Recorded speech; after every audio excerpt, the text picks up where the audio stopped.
الحمد لله وكفى وسلام على حبيبه المصطفى أما بعد فأعوذ بالله من الشيطان الرجيم بسم الله الرحمن الرحيم أفحسبتم أنما خلقناكم عبثا وأنكم إلينا لا ترجعون صدق الله مولانا العظيم۔ بارگاہ رسالت معاب صلی اللہ علیہ وسلم میں درود پاک کا ہدیہ پیش کریں۔ اللہم صلی علی سیدنا و مولانا محمد معدن الجود والکرم وآلہ واصحابہ الکرام وابنہ الکریم وبارک وسلم صلاة دائمة سرمدا ابدا۔ عزیزان گرامی وقار، حاضرین جمعہ، وقت یہاں پر زیادہ ہو چکا ہے، میں مختصراً آپ کے سامنے کچھ باتیں عرض کرنا چاہتا ہوں۔ اللہ رب العزت نے انسان کی جو تخلیق فرمائی، انسان کو جو پیدا کیا، اس کی زندگی کا جو مقصد بیان کیا گیا ہے، قرآن پاک میں اللہ تعالیٰ نے فرمایا وَمَا خَلَقْتُ الْجِنَّ وَالْإِنسَ إِلَّا لِيَعْبُدُونَ، جنات اور انسانوں کو میں نے صرف اپنی عبادت کے لیے پیدا کیا۔ جس چیز کو جس مقصد کے لیے بنایا گیا ہے، اسی مقصد پہ اس کو عمل کرتے رہنا چاہیے۔ جہاں وہ چیز اپنے مقصد پر عمل چھوڑ دیتی ہے تو پھر وہ کباڑ کے قابل ہو جاتی ہے۔ کوئی مشین اگر گھر پر لائے ہوں، مسالہ پیسنے کی مشین، مکسر، اگر وہ اپنا کام نہیں کر رہی ہے تو پھر وہ مشین گھر میں رکھنے کے قابل نہیں ہوتی۔ واشنگ مشین کپڑے دھونے کے لیے استعمال کی جاتی ہے، اور اگر وہ کپڑے دھونا ہی چھوڑ دے تو وہ اپنا مقصد چھوڑ چکی ہے، اب اس کی جگہ بھنگار میں یا کباڑ خانے میں ہی ہوتی ہے۔ انسان جب اپنی زندگی کا مقصد بھول جاتا ہے تو پھر اس کی بھی دنیا میں رہنے کا کیا حاصل ہے؟ اللہ تعالیٰ نے جس مقصد کے لیے اس کو بنایا تھا، اب یہ مشین اس مقصد پہ نہیں چل رہی ہے تو پھر اس کے لیے جہنم کا ایندھن تیار ہے، جہاں پر اس کو ہمیشہ کے لیے بیچ دیا جاتا ہے۔ عزیزان گرامی وقار، میں ایک بات آپ سے یہ عرض کرنا چاہوں گا۔ اللہ کے نبی صلی اللہ تعالیٰ علیہ وسلم نے اسی لیے بار بار ہمیں تنبیہ فرمائی کہ جو چیز ہمیں ہمارے مقصد سے پھیرتی ہے وہ کون سی چیز ہے، کس لیے انسان غافل ہوتا ہے اور کیوں بھٹک جاتا ہے، کون سی چیز ہے؟ تو نبی پاک صلی اللہ علیہ وسلم فرماتے ہیں، میں میرے بعد اپنی امت سے اس بات کا اندیشہ نہیں رکھتا کہ یہ کافر ہو جائے گی، مشرک ہو جائے گی۔ حضور فرماتے ہیں مجھے اس کا ڈر نہیں ہے کہ میری امت مشرک ہو جائے گی، کافر ہو جائے گی، لیکن اندیشہ اس بات کا ہے، ڈر اس بات کا ہے کہ تم پر دنیا پھیلا دی جائے گی اور تم دنیا سمیٹتے سمیٹتے اللہ رسول کو بھول جاؤ گے۔ آج یہ پوزیشن پر جو مسلمان آیا ہوا ہے، امت مصطفیٰ کی یہی حالت ہے کہ دنیا اس قدر حاوی ہے کہ وہ اپنے آرام اور سکون کو چھوڑنا نہیں چاہتا۔ جو کمفرٹ زون میں جینے کا عادی ہو گیا ہے، اسے آج مشکلات کا سامنا کرنے کی ہمت نہیں ہے۔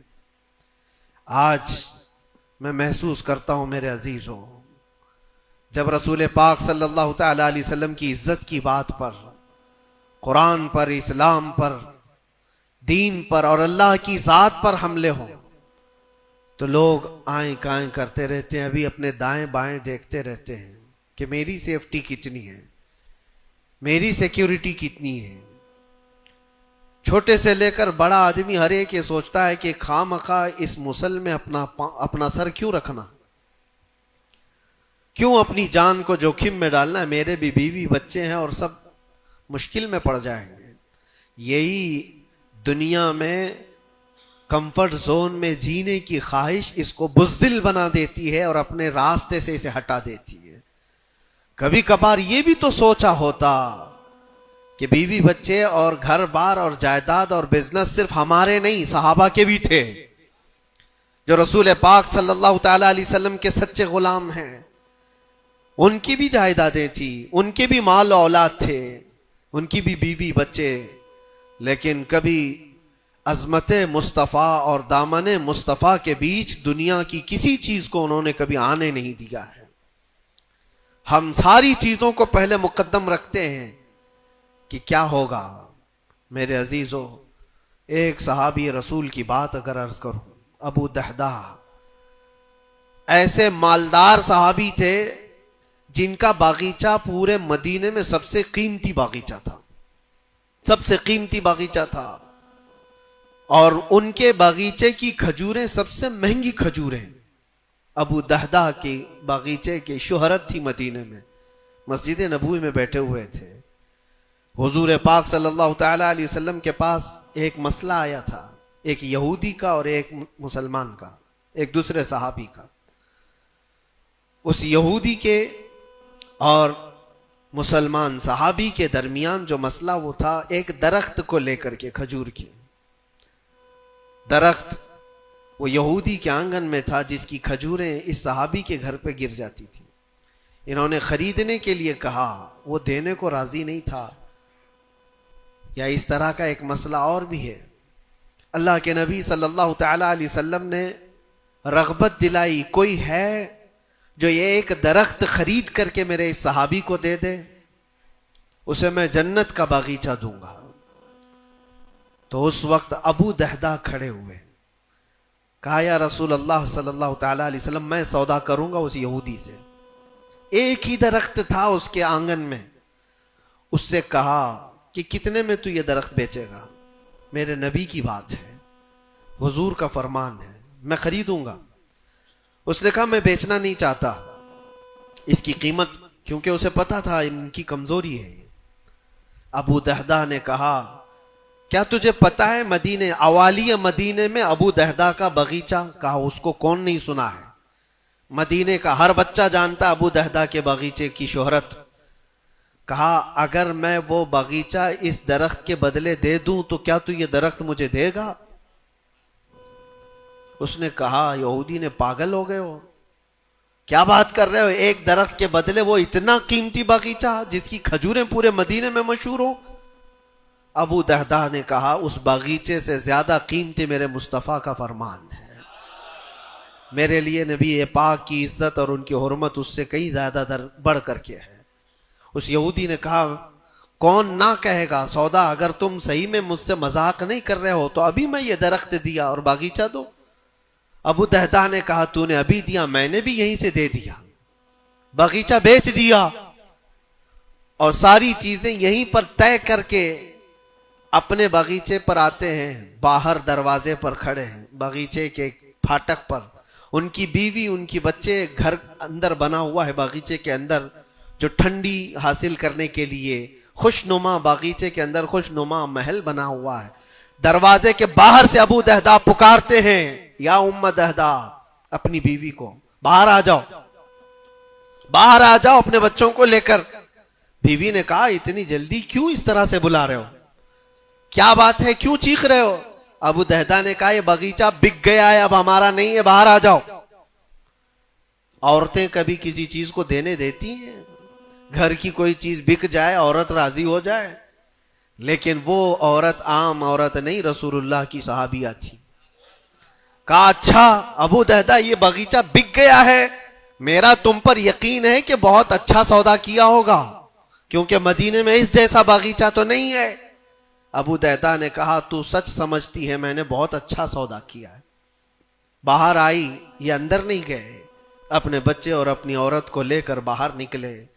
ابو دہدہ سے پوچھتی ہے خاتون نے کتنے میں سودا کیا ہے، کتنے میں سودا کیا ہے؟ کہا بس وہ ایک درخت کے بدلے جو یہودی کے آنگن میں ہے میں نے یہ باغیچہ پورا اس کو دے دیا.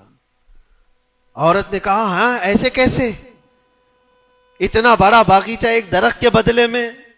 کہا وہ تو بظاہر ایک درخت ہے لیکن اصل قیمت تو رسول اللہ کی زبان ہے. کہا اللہ کے نبی نے کیا فرمایا؟ کہا کہ ایک درخت جو اس یہودی کا خرید کر کے ایک صحابی کو دے دے میں اسے جنت کا باغیچہ دے دوں. ابو دہدہ نے جیسے یہ سنایا تو ام دہدہ کہتی ہیں ابو دہدہ تم نے کبھی میرا یقین نہیں توڑا، آج میں یہ کہتی ہوں یہ باغیچہ ہی کیا، حضور سے پوچھتے ہم سب بھی بکنے کو تیار ہیں.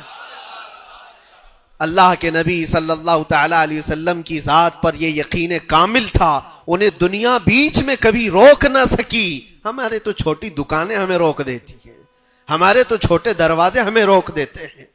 عزیزان گرامی وقار، اپنے مقصد حیات سے آدمی جب بھٹکتا ہے تو کون سی چیزیں جو اسے اٹریکٹ کرتی ہیں دنیا میں؟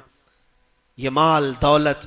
مجھے وہ بات یاد آتی ہے، صدیق اکبر رضی اللہ تعالیٰ عنہ حضور پاک صلی اللہ علیہ وسلم کے ساتھ بیٹھے ہیں۔ حضور پاک صلی اللہ تعالیٰ علیہ وسلم کے ہاتھ میں ایک پیالہ ہے جس میں شہد ہے، آپ اس کو نوش فرمانا چاہتے ہیں، منہ کے قریب لے گئے، اچانک آپ نے واپس رکھ دیا اور کسی چیز کو دھکا دے کر کے ہٹانے لگے، جیسے کوئی مکھیوں کو بھگاتا ہے، جبکہ نبی پاک صلی اللہ علیہ وسلم کے جسم کے قریب کبھی کوئی مکھی نہیں آتی، لیکن اندیکھی چیز کو آپ ہٹا رہے تھے۔ پھر تھوڑی دیر کے بعد پیالے کو اٹھایا، پھر تھوڑی دیر منہ کے قریب جاتے ہی واپس رکھ دیا، پھر کسی چیز کو دھکا دے کر نکال رہے تھے۔ تیسری مرتبہ پیالہ اٹھایا تو صحابہ نے دیکھا آپ کی آنکھوں سے آنسو روا ہیں، حضور پاک صلی اللہ تعالی علیہ وسلم کیا اشک بہ رہے ہیں۔ تو صحابہ نے پوچھا یہ کیا معاملہ ہے؟ حضور اکرم صلی اللہ تعالی علیہ وسلم فرماتے پہلی بار جب میں نے شہد کا پیالہ اٹھایا تو دنیا میرے پاس سج سنور کر کے آئی، تیار ہو کر آئی، اور کہا اے اللہ کے نبی میرا حسن و جمال آپ قبول کر لیں، ہر طرح کے حسینائیں آپ کے قدموں میں لا کر رکھ دوں گی، ہر طرح کا حسن آپ کے قدموں میں لا کر رکھ دوں گی۔ حضور فرماتے میں نے دھکا دے کر دور کیا کہ مجھے تیرے حسن و جمال کی ضرورت نہیں، دنیا چلی گئی۔ دوسری بار جب میں نے پیالہ اٹھایا تو دنیا پھر آئی میرے پاس اور پورے زر و جواہرات اور دولت کے انبار لے کر دنیا نے کہا اے اللہ کے نبی یہ قبول کر لیں، آپ کے قدموں میں سونے کے محلات اور جواہرات سجا دیے جائیں گے۔ حضور پاک صلی اللہ علیہ وسلم فرماتے میں نے اس کو بھی دھکا دے کر دور کیا، نہ تیرے حسن و جمال کی طرف میں رغبت کروں گا، نہ تیرے دولت و مال کی طرف، مجھے اس کی بھی حاجت نہیں۔ تیسری بار بہت امپورٹنٹ چیز میں عرض کر رہا ہوں، جو کہنا چاہتا ہوں توجہ سے سنیں۔ حضور پاک فرماتے تیسری بار دنیا میرے پاس آئی اور کہا اے اللہ کے نبی آپ نے میرے حسن و جمال کو بھی نہیں قبول کیا، دولت و مال کو بھی نہیں قبول کیا، مجھے دھکا دے کر دور کیا، لیکن ایک بات ہے آپ کے بعد آپ کی امت ایسا نہیں کر سکے گی، وہ دولت و مال اور حسن و جمال کی طرف بھاگے گی اور آپ کو چھوڑ دے گی۔ حضور فرماتے جب میں نے یہ بات سنی تو میرے آنسو نکل آئے، کیا میری امت مجھے چھوڑ کر اس طرح دور ہو جائے گی؟ دل پر ہاتھ رکھ کر کے سوچو ہے مسلمانوں، کیا آج وہ پوزیشن نہیں ہے؟ ہم ان دو چیزوں کے چکر میں اپنے نبی پاک صلی اللہ علیہ وسلم سے کتنی دور بھاگے جا رہے ہیں۔ تم نے کبھی راتوں کو تصور کر کے دیکھا کہ کتنی راتیں ایسی آئی کہ میں نے اپنے مصطفیٰ کو یاد کیا ہے، تنہائی میں اپنے حبیب کو یاد کیا ہے؟ اس رسول کا حال تو یہ تھا، ماں عائشہ صدیقہ فرماتی ایک رات ایسی نہیں گئی جس میں رسول پاک صلی اللہ علیہ وسلم اپنی امت کے لیے دعا نہ کرتے ہوں۔ رات کو کھڑے ہوتے تھے تو پنڈلیوں میں سوجن آ جاتی تھی، پیر سوج جاتے تھے اور کثرت سے روتے تھے اپنی امت کے لیے اللہ کی بارگاہ میں کہ مولا میری امت بھولی بھالی ہے، اس کی بخشش میرے حوالے کر دے، رب ہب لی امتی، جو نہ بھولا ہم غریبوں کو رضا۔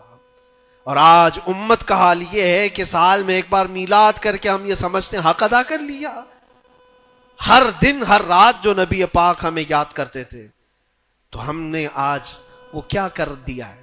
یہی دو چیزیں ہیں جو انسان کو اپنے مقصد حیات سے ہٹاتی ہیں، اپنے راستے سے ہٹاتی ہیں، دولت اور شباب، یہ حسن و جمال۔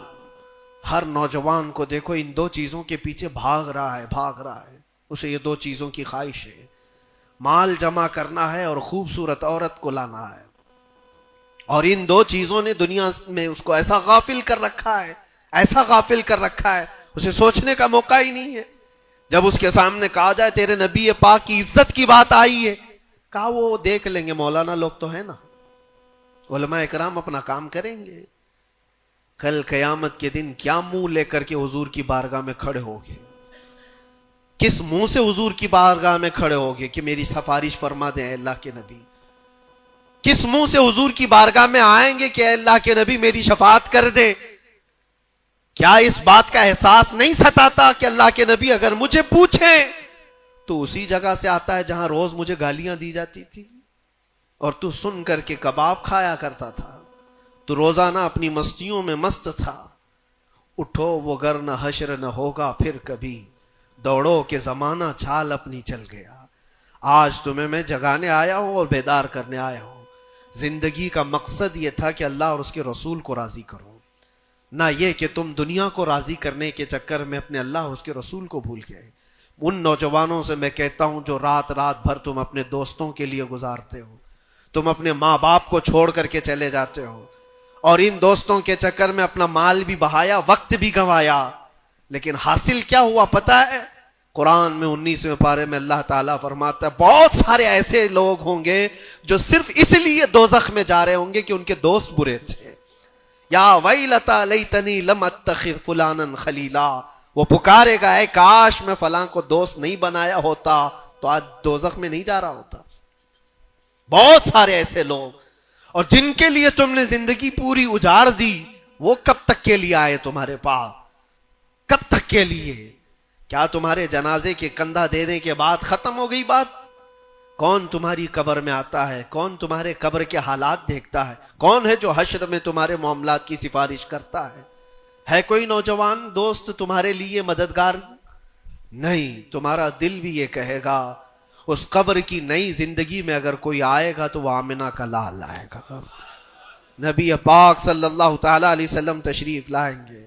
بزرگان دین نے یہاں تک فرمایا ہے وہ قبر میں میرے آقا صلی اللہ تعالی علیہ وسلم اس حالت میں اور اتنی جلدی آتے ہیں، اور منکر نکیر کے اٹھانے سے پہلے اس سے کہتے ہیں فرشتوں سے آہستہ سے اٹھاؤ، میری محبت میں بڑا تھک کے آیا ہے۔ وہ کس کے لیے ہے؟ جو محبت مصطفیٰ میں یہاں تھکا ہوا ہو اس کے لیے ہے، وہ نہیں جو عیش و عشرت میں شباب و کباب میں یہاں تھک کر کے گیا ہو۔ وہاں پر بھی بزرگوں نے فرمایا قبر میں حضور پاک صلی اللہ تعالی علیہ وسلم کچھ لوگوں کی، کچھ مومنین کی قبر میں ایسے بھی حالات ہوں گے کہ جب فرشتے اس کو اٹھا کر جھنجھوڑ کر پوچھ رہے ہوں گے بتا ان کے بارے میں کیا کہتا تھا دنیا میں، حضور اپنا چہرہ پھیر لیں گے۔ حضور فرماتے ہیں خبردار میری طرف مت دیکھنا، اس لیے کہ دنیا میں تجھے میرا چہرہ پسند نہیں تھا، جس کو پسند کرتا تھا اس کو آج بلا لے۔ تمہارے پاس کوئی اور آپشن رہ جائے گا قبر میں بلانے کے لیے کسی کو؟ اپنی زندگی کا مقصد سمجھ لو۔ جتنے لوگ ڈائیورٹ کرتے ہیں ادھر ادھر، ان کی طرف توجہ نہ کرو۔ کبھی آپ گاڑی چلا رہے ہو، جو لوگ گاڑی میں بیٹھے ہو ان کو اچھی طرح سے معلوم ہونا چاہیے، اگر یہاں سے نکلیں آپ پونا جانا چاہتے ہیں، تقریباً 150-200 کلومیٹر کا فاصلہ ہے، راستے میں بہت سارے مناظر آتے ہیں، بہت سارے اچھے منظر دیکھنے کو ملتے ہیں، کبھی پہاڑیاں ہیں، کبھی درخت ہیں، کبھی جھیل ہے، کبھی کچھ ہے، کبھی کچھ ہے۔ تو کیا اس راستے پہ گزرتے ہوئے جو چیز اچھی لگ جائے وہیں رک جاتے ہو؟ تمہیں پتا ہے نہیں مجھے تو پونا پہنچنا ہے 2 گھنٹے کے اندر، میرا راستہ آگے، میری منزل آگے ہے۔ جتنے درخت آئے خوبصورت دیکھ لیا چل پڑا، پہاڑ آئے دیکھ لیا چل پڑا۔ دنیا کا سفر ایسی ہے جتنی چیزیں شہوتیں تمہیں اپنی طرف بلاتی ہیں، اگر نظر پڑ گئی تو نیچے کرو اور آگے بڑھ جاؤ۔ تمہاری منزل یہ شہوتیں نہیں ہیں، تمہاری منزل تو اللہ کے نبی کے ساتھ جنت میں جانا ہے، تمہاری منزل وہ ہے۔ اور جو اپنی منزل کو نہیں پہچانا ہے وہ یہیں پر ڈائیورٹ ہو کر کے رہ جاتا ہے۔ اپنے اصلی مقصد پر کامیاب ہونے کے لیے ایک فارمولہ میں آپ کو بتاؤں، کیسے بھی حالات ہو۔ کچھ لوگ یہ سوچتے ہیں کہ زندگی میں حالات بدل گئے، گناہوں کی طرف چل پڑے، کبھی خواہشات نے انگڑائیاں لی، میں نفس کا شکار ہو گیا، فلاں کام کر لیا، فلاں کام کر لیا۔ کون انسان ایسا ہے جو خطا نہیں کرتا؟ انسانوں میں خطا ہے، نبیوں کو چھوڑ کر۔ لیکن میرے عزیزوں، اس کا مطلب یہ نہیں ہے کہ تم مایوس ہو کر کے انہی کاموں میں لگ جاؤ۔ کل کی رات ہی میں دیکھ رہا تھا، یہ موبائل جو تمہارے ہاتھ میں ہے بہت ساری نصیحت کر جائے گا تمہیں۔ موبائل اپنے ہاتھوں میں لیے رہتے ہو، کوئی بھی آج شاید اس موبائل سے خالی نہیں ہے۔ آپ کو پتا ہے اس موبائل کا اصلی مقصد کیا ہے؟ کیوں بنایا گیا اس کو؟ فون، رابطہ کرنے کے لیے ایک دوسرے کے۔ یہی بیسک اس کا مقصد، جو بنیادی مقصد ہے وہ یہ ہے کہ آپ کسی سے رابطہ کرنا چاہیں گے، نمبر لگائیں گے، ادھر چلا جائے گا اور آپ بیٹھ کر بات کر لیں گے. یہی بیسک مقصد تو یہ ہے، یہ بنیادی مقصد ہے اس فون کا. میں یہی سوچ رہا تھا، یہ فون آج بھی اتنا عقل مند ہے، یہ اپنے بیسک مقصد کو جانتا ہے، لیکن دنیا میں ترقیات کے آتے آتے اس میں بہت ساری چیزیں ایڈ ہو گئیں. موبائل کے اندر پھر کیلکولیٹر بھی آ گیا، موبائل کے اندر پھر فوٹو لینے کا کیمرہ بھی آ گیا، ویڈیو بھی آ گئے. اب اس کے بعد چلتے چلتے اب تو سوشل میڈیا پورا آ گیا. اب سوشل میڈیا کی سائٹس بھی آپ کنٹینیو کھول کر کے بیٹھے رہتے. ایک بات مجھے بتانا، سب جانتے ہیں، آپ فیس بک دیکھ رہے ہو، انسٹاگرام دیکھ رہے ہو، واٹس ایپ کھولے ہوئے ہو، یا یوٹیوب میں کوئی ویڈیو بھی دیکھ رہے ہو، کچھ بھی کر رہے ہو، لیکن اگر کسی دوست نے آپ کے فون لگایا تو یہ ساری چیزیں بند کرتا ہے اور پہلے گھنٹی بجا کر بتاتا ہے تمہارا فون آیا ہے.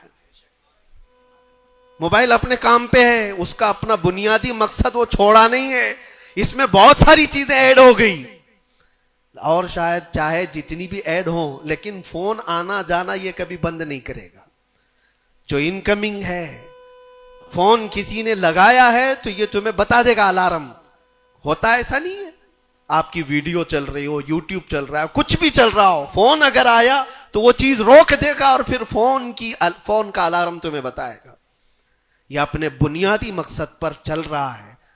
تمہاری زندگی میں چاہے جتنی بھی چیزیں ایڈ ہو جائیں، جس وقت اذان ہو جائے تمہیں سمجھ جانا چاہیے میرا مولا بلا رہا ہے.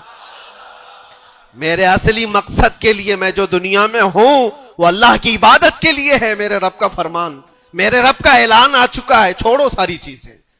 جتنی بھی چیزیں ایڈ ہو جائیں اس چیز کو روکنا. اچھا، اور دوسری ایک چیز یہ بھی ہے اس موبائل کی، میں محسوس کر رہا تھا، یہ بہت اچھا ہے بیچارہ، یہ موبائل اپنے مقصد پر کامیاب ہے، اس لیے کہ اس کو کبھی کسی کے ہاتھ میں دو تو ہی گندا بنتا ہے. جب تک اس کو کوئی چلاتا نہیں ہے، تم چلاؤ گے، اندر گھسو گے، بہت ساری چیزوں میں داخل ہوتے رہو گے، پتہ نہیں کیا کیا کھولتے رہو گے، وہ سب چیزیں وہ کرتا چلا جائے گا. لیکن اس کو کہیں بستر پر پٹک کر کے چھوڑ دو، وہ کبھی گندگی نہیں کرتا. خود سے ایسے نہیں ہے کہ وہ ویڈیو کھول کے چالو ہو جائے گا. وہ موبائل خود سے کسی کو ویڈیو نہیں دکھاتا، خود سے کسی کو فوٹو نہیں دکھاتا، لیکن اس کو بستر پر ایسی پڑے رکھے رہو، وہ دوسری گندی چیزیں تو نہیں دکھائے گا جب تک تم ٹچ نہیں کرو گے، لیکن وہاں پڑے رہنے کے وقت بھی فون کسی کا آیا تب بھی بچ کے دکھائے گا. پتہ یہ چلتا ہے اس سے کہ دوسروں کے ہاتھ میں جاتا ہے اور کوئی دوسرا چلاتا ہے تب یہ بے حیائی دکھاتا ہے. تم اس بات کی اپنے آپ کی ذمہ داری لے لو، تم کسی کے ہاتھ کا کھلونا نہ بنو. دوست تمہارے ساتھ کھیلیں گے اور دنیا تمہارے ساتھ کھیلے گی. عیش و عشرت کی تمہاری خواہشات یہ سب دنیا ڈالتی ہے. اگر یہ ساری دنیا سے ہٹا کر اپنے آپ کو اللہ اس کے رسول کے سپرد کرو، دیکھو کبھی تمہاری زندگی میں تمہارے جسم سے بے حیائیاں نہیں آ سکتی، نہیں آئیں گی. یہ جسم اللہ، اس جسم کا مالک کون ہے؟ اللہ ہے. اور ہماری گردنوں کی اوپر اگر کسی کا حکم ہے تو وہ رسول اللہ کا ہے. اگر زندگی میں تم نے یہ طے کر لیا میں اللہ کا بندہ ہوں، اللہ نے مجھے بنایا ہے، میری گردن اللہ کے نبی کی عزت کے لیے ہے، سپرد کر دیا اپنے آپ کو، تو بے حیائیاں تمہارے اندر نہیں آئیں گی. ہاں ہوتا یہ ہے کہ تم نے اپنے آپ کو دوسروں کے سامنے پیش کیا ہے، دوستوں کے سامنے. ارے کس کو تم جان جان کہتے رہتے ہو، تو میری جان ہے، میں تیری جان ہوں. پتہ نہیں کتنوں کو جان کہا ہے اور کوئی جان کسی کے کام کی نہیں ہے، کسی کے کام کی نہیں ہے. لیکن ایک بار جن صحابہ نے کہا فدا کا بھی وہ امی یا رسول اللہ، اے اللہ کے رسول میرے ماں باپ آپ پر قربان، میری جان آپ پر قربان. یہاں دوست کو یا بیوی کو یا محبوبہ کو جان کہا تو بدلے میں اس نے پھوٹی کوڑی بھی نہیں دی ہے. زندگی میں سوائے دکھ اور غم کے کچھ نہیں ملا جان سے. لیکن مصطفیٰ کریم کو جس نے یہ کہا میری جان آپ کے حوالے ہے، اللہ کے نبی نے ان کو ذرے سے اٹھا کر کے آسمان کا تارا بنا دیا، ایک عرب نے آدمی کا بول بالا کر دیا، خاک کے ذروں کو ہمدوش سریا کر دیا، خود نہ تھے جو راہ پر اوروں کے ہادی بن گئے، کیا نظر تھی جس نے مردوں کو مسیحا کر دیا۔ نبی پاک صلی اللہ تعالیٰ علیہ وسلم کے حوالے اپنے آپ کو کر کے تو دیکھو، پھر تمہیں کہاں سے کہاں پہنچایا جائے گا۔ آج دنیا مجھے پہچانتی ہے تو میرے باپ کے نام سے نہیں، عظمت مصطفیٰ کے نام سے پہچانتی ہے، قدم مصطفیٰ کی برکت سے پہچانتی ہے۔ ہم کو اگر کسی نے اٹھایا ہے تو کسی کے باپ نے نہیں، کسی نیتا نے نہیں، میرا تعلق کسی سیاسی پارٹی سے نہیں ہے۔ میری آج عزت کوئی کرتا ہے تو اس لیے نہیں ہے کہ یہ سیاسی کوئی عہدہ رکھتا ہے، صرف اس لیے عزت کی جاتی ہے کہ نبی پاک کی عزت پر بات آتی ہے تو یہ اپنی آواز کو تو اٹھاتا ہے۔ جب تک بکے نہ تھے تو کوئی پوچھتا نہ تھا، یا رسول اللہ تم نے خرید کر ہمیں انمول کر دیا۔ اللہ کریم ہم سب کو اپنے مقصد حیات پر چلنے کی توفیق عطا فرمائے، ہماری زندگی کو با مقصد اور با عمل بنانا ہے۔ اللہ کریم کی بارگاہ میں دعا ہے کہ مولا مرنے سے پہلے وہ دن ہمیں دکھا، آنکھیں بند ہونے سے پہلے ایک بار اس حسین جمال جہاں آرا کی زیارت ہمیں نصیب فرما۔ وآخر دعوانا الحمدللہ رب العالمین۔ السلام۔ برادران ملت اسلامی، السلام علیکم ورحمۃ اللہ وبرکاتہ۔ الحمدللہ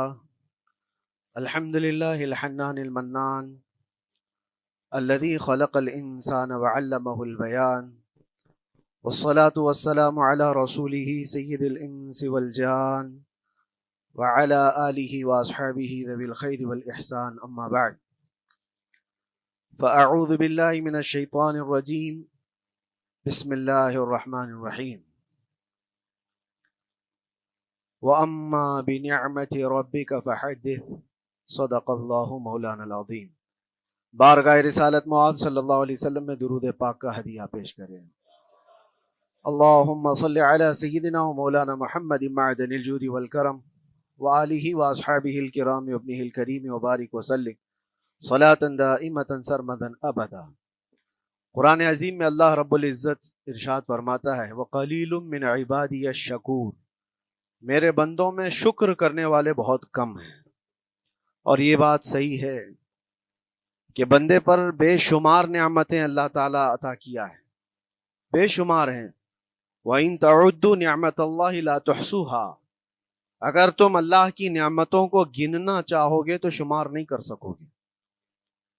شیخ سعدی رحمۃ اللہ تعالیٰ علیہ فرماتے ہیں کہ تمہارا ایک سانس لینا بھی نعمت ہے، سانس کا باہر نکالنا بھی نعمت ہے، اور اگر صرف سانسوں کی نعمتوں کا شکر ادا کرنے پر بندہ بیٹھ جائے تو پوری عمر اس کی تمام ہو جائے، باقی نعمتوں کا کیا ہے؟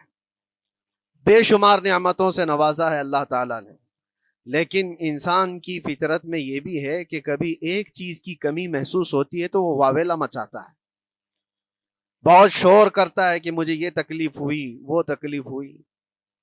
اس کے صحت کے زمانے کو وہ یاد نہیں کرتا، مصیبت کے زمانے کو بہت جلدی یاد کرتا ہے۔ اسی لیے شکر گزار بندے بہت کم ہیں۔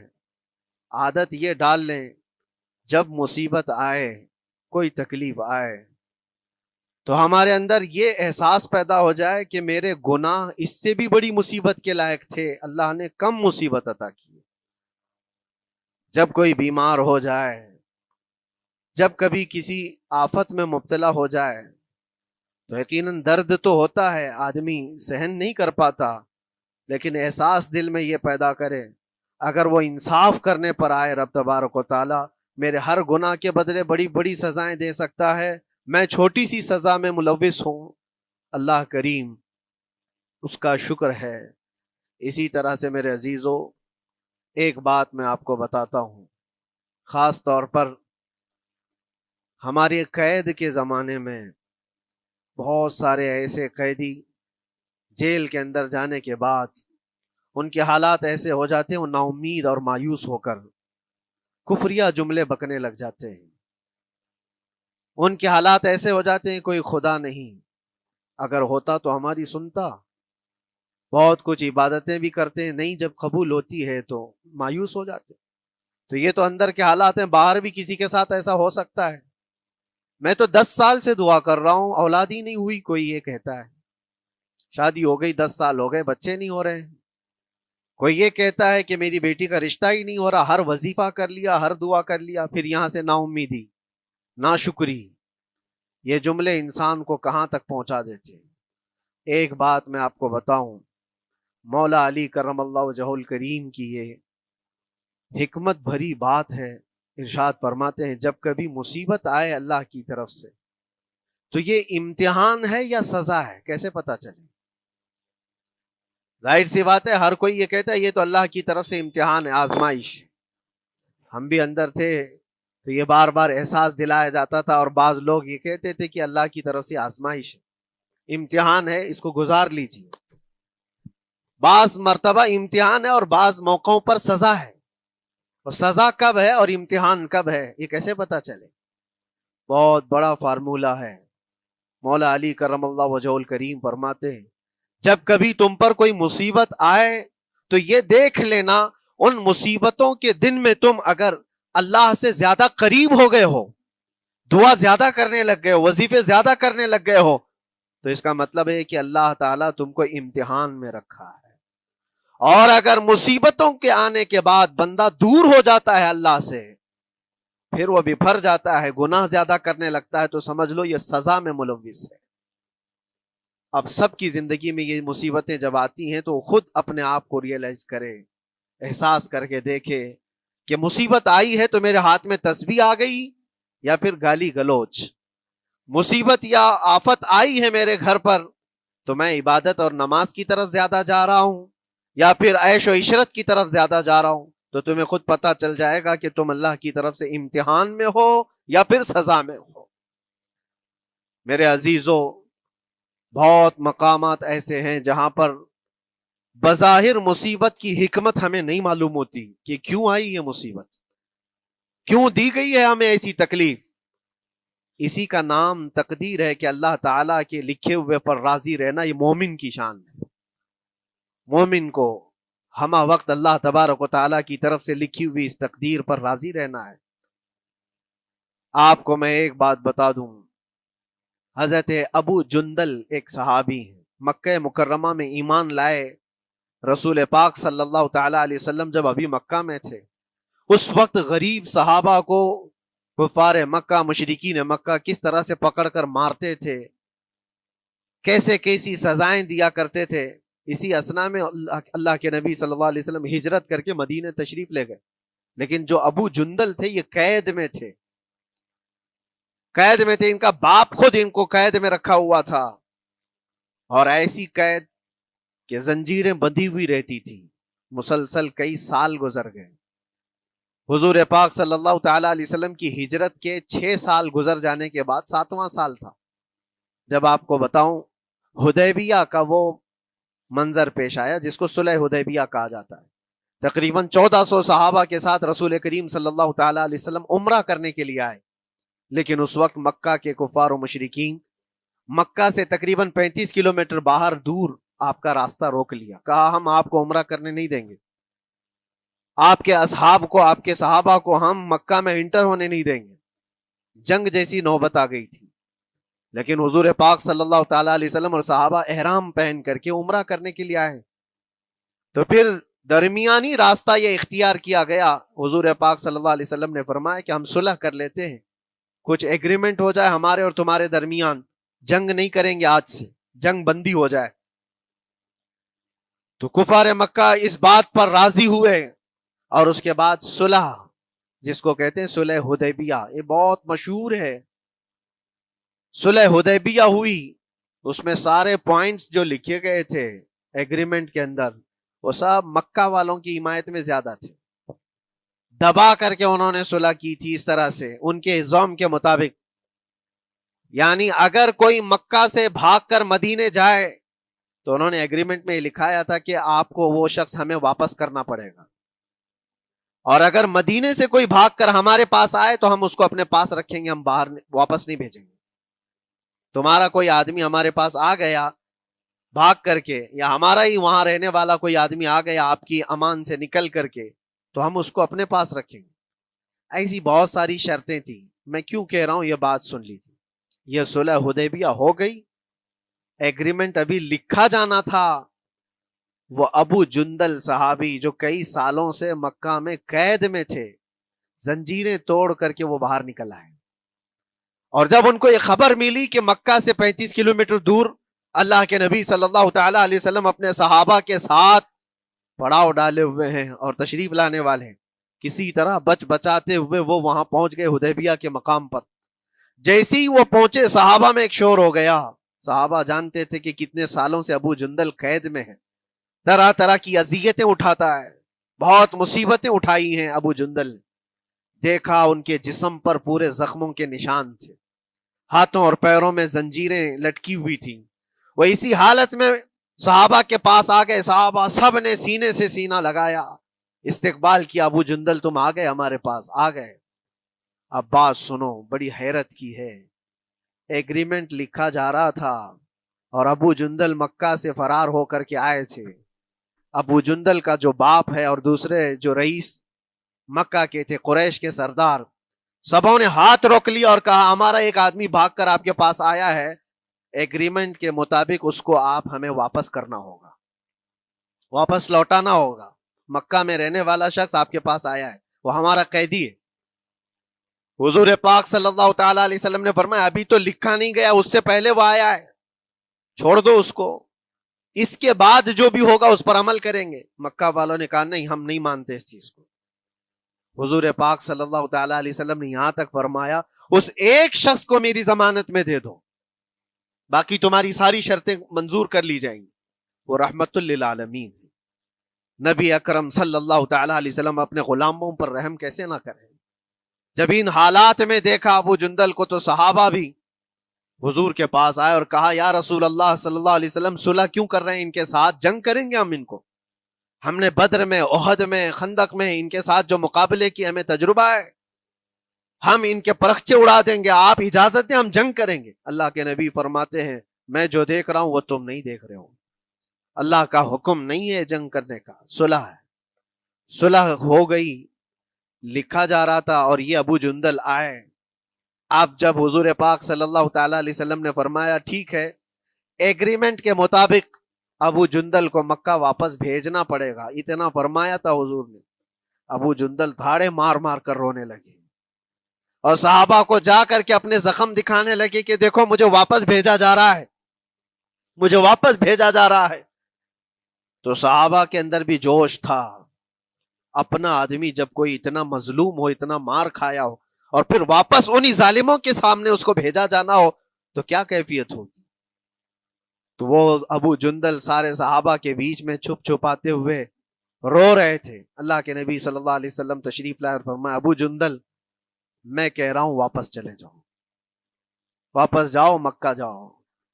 تو انہوں نے کہا یا رسول اللہ صلی اللہ علیہ وسلم ان زخموں کے ساتھ واپس جاؤ. اللہ کے نبی صلی اللہ علیہ وسلم نے فرمایا ہاں ابو جندل اللہ کی مرضی یہی ہے, اور اللہ کا نبی وہی کہتا ہے جو اللہ کی مرضی ہوتی ہے.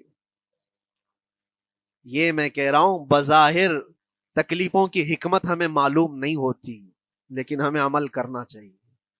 نبی پاک صلی اللہ تعالی علیہ وسلم کا جب حکم ہوا, ابو جندل انہی زنجیروں کے ساتھ ان کے باپ کے حوالے کر دیے گئے. وہ گھسیٹتے ہوئے لے جا رہا تھا, گھسیٹتے ہوئے واپس انہی قیدیوں کی طرح لے جا رہا تھا. سب کی آنکھوں میں آنسو تھے, لیکن حکمت الہی کیا ہے یہ کون جانتا ہے. بظاہر اللہ تبارک و تعالیٰ کی طرف سے یہ دی ہوئی آزمائشیں, یہ تکلیفیں, اس کی حکمت وہ بہتر جانتا ہے. جب ابو جندل کو واپس کیا گیا ایک سوال اٹھتا ہے میرے عزیزو, یہ میں قید کی حالت میں رہ کر کے ایک شخص نے مجھ سے سوال کیا تھا, آپ تو اللہ کے نبی صلی اللہ تعالی علیہ وسلم کی ناموس کی بات کرتے ہو, حضور کی محبت کی بات کرتے ہو, ان کے عشق کی بات کرتے ہو, اور یہ بھی کہتے ہو کہ نبی پاک صلی اللہ تعالی علیہ وسلم دستگیری کرتے ہیں, اپنے غلاموں کی مدد کرتے ہیں, تو اتنے دنوں سے کیا آپ نے حضور کو نہیں پکارا؟ کیا رسول پاک صلی اللہ تعالی علیہ وسلم سے محبت اور عشق کی بات کے بعد آپ نے بھیک نہیں مانگی؟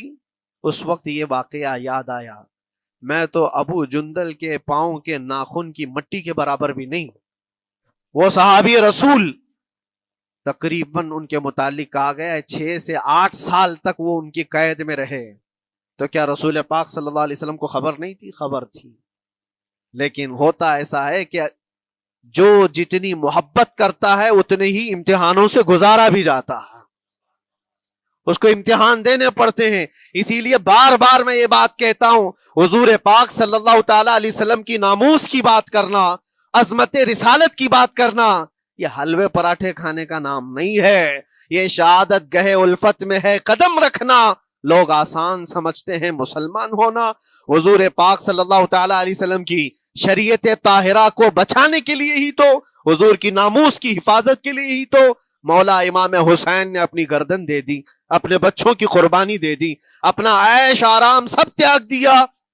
یہ ساری قربانیوں کے بعد ہی اس امتحان سے بندہ نکلتا ہے. وہ امام احمد بن حنبل جن کے سینے میں 5 لاکھ حدیثیں محفوظ تھیں، رسول پاک صلی اللہ علیہ وسلم کی 5 لاکھ حدیثوں کے حافظ، لیکن بغداد کے ظالم حکمرانوں نے ان کو ننگی پیٹھ پر کوڑے مارے ہیں.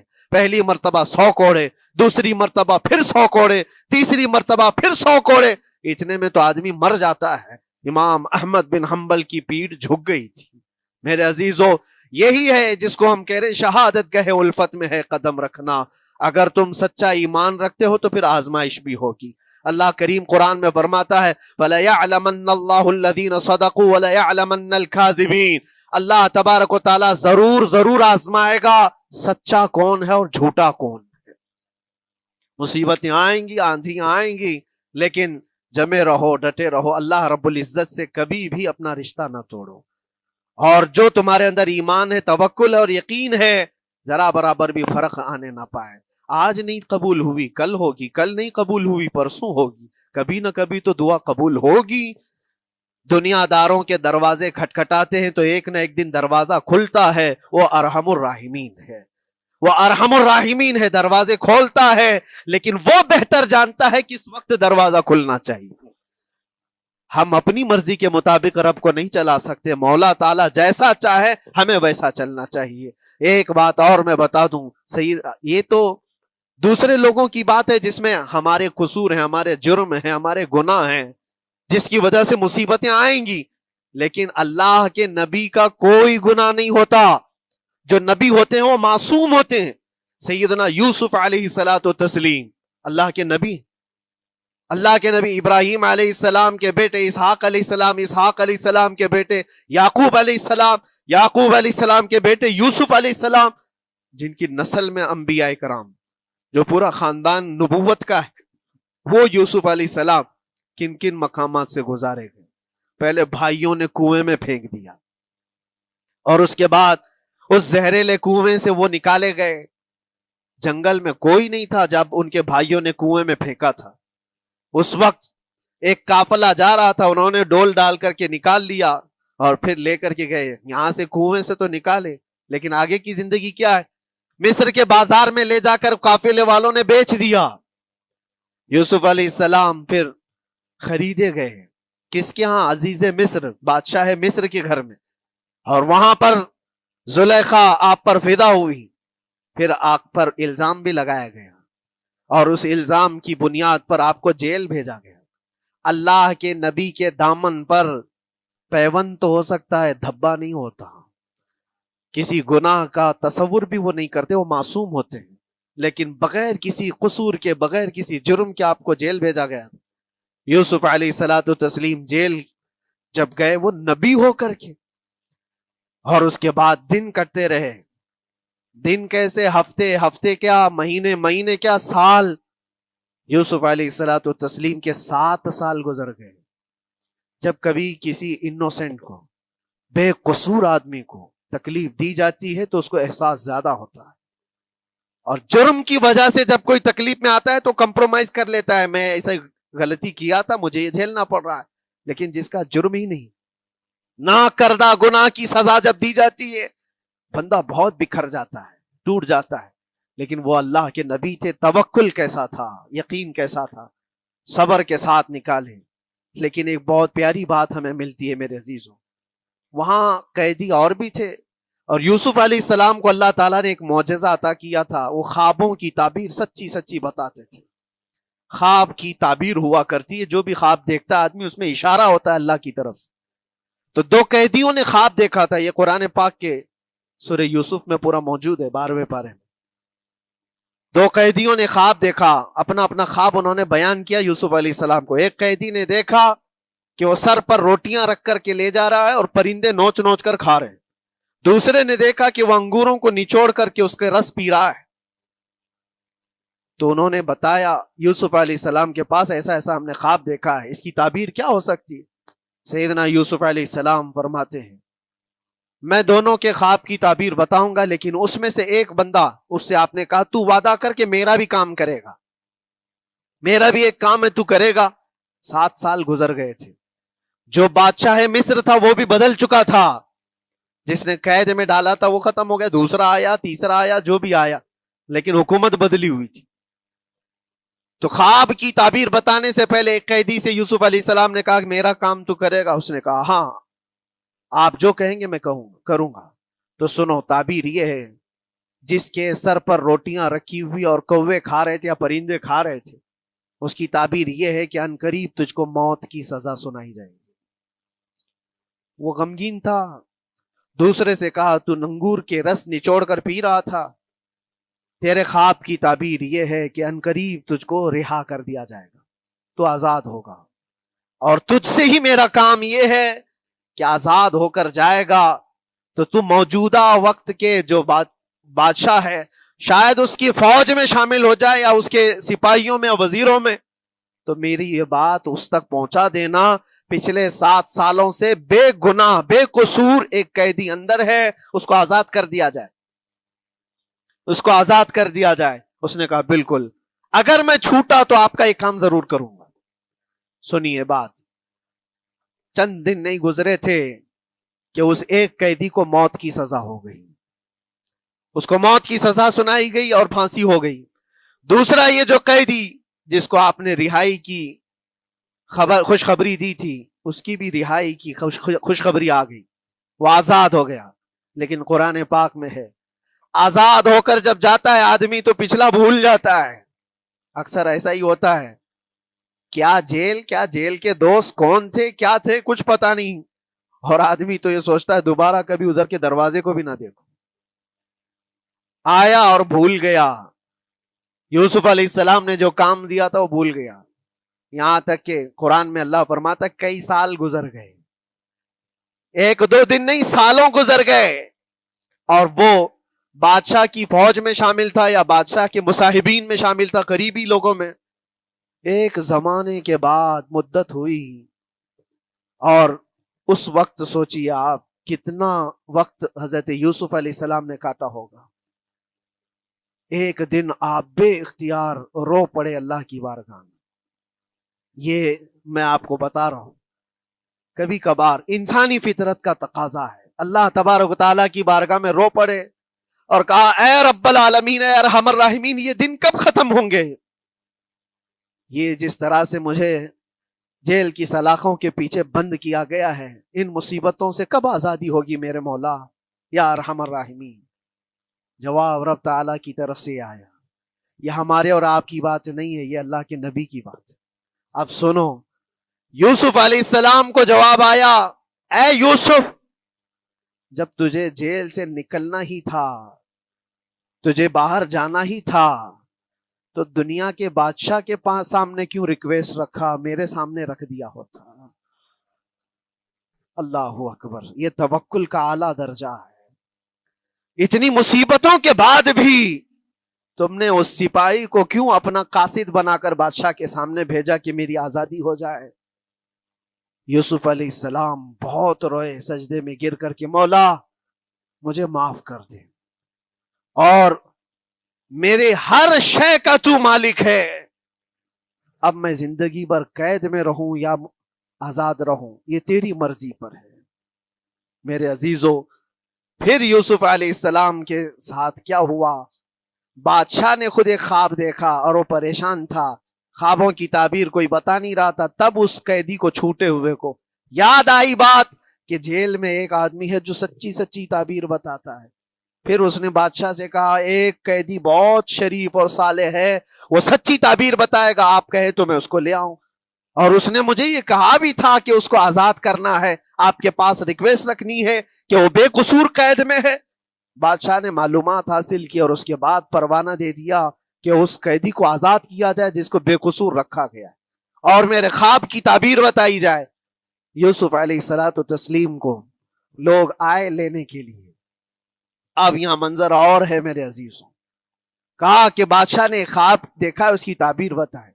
آپ نے تعبیر تو بتا دی کہ کیا ہونے والا ہے اگلے 7 سالوں میں بادشاہ کے ساتھ، یہ ساری تعبیر بتائی، لیکن جب آزاد کرنے کی بات آئی تو آپ نے کہا رہنے دو، اب مجھے قید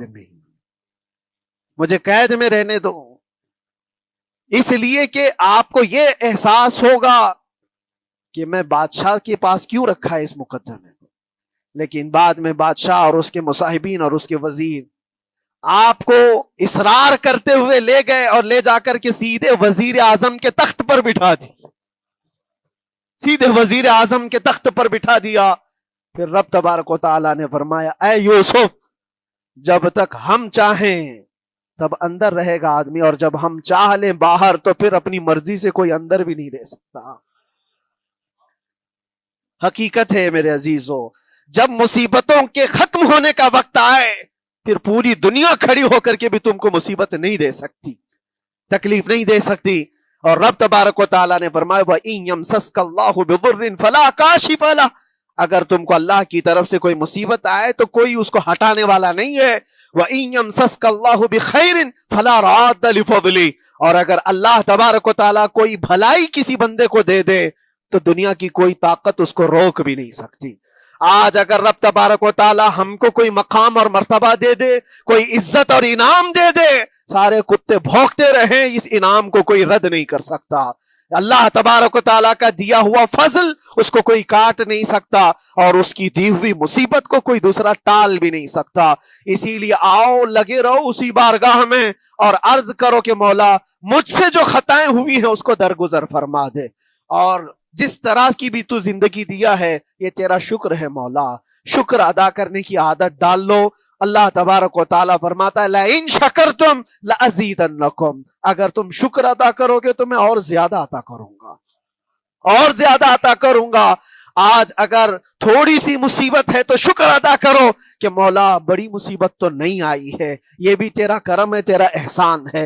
مصیبت زدہ لوگوں کو دیکھتا ہوں تو پھر میں یہ کہتا ہوں ہاتھ بھی سلامت ہے، پیر بھی سلامت ہے، آنکھ بھی سلامت ہے، زبان بھی سلامت ہے، دماغ بھی چل رہا ہے، کیا یہ شکر کرنے کا موقع نہیں ہے؟ یہ شکر کرنے کا مقام نہیں ہے؟ آؤ ہر دن اللہ کا شکر ادا کرو، شکایتیں کم کرو، اللہ تبارک و تعالیٰ کو یہ زندگی پسند ہے۔ وآخر دعوانا ان الحمد للہ رب العالمین۔ سلام۔